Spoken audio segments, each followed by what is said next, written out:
The Grounding Conductor Size Calculator helps you determine the correct grounding conductor size based on NEC 250 requirements. Let's walk through the inputs.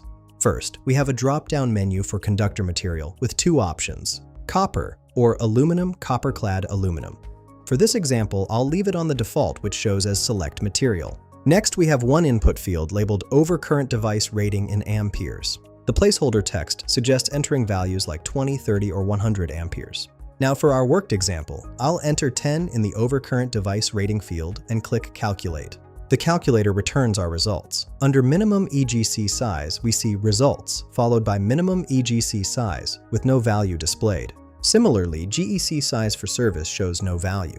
The output includes a note stating these are based on NEC Table 250.122 and Table 250.66, reminding us to always verify with local codes and a qualified electrician.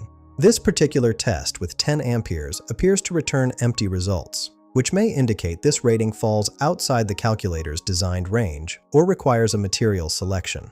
This tool streamlines your NEC compliance calculations. Find the link in the description below.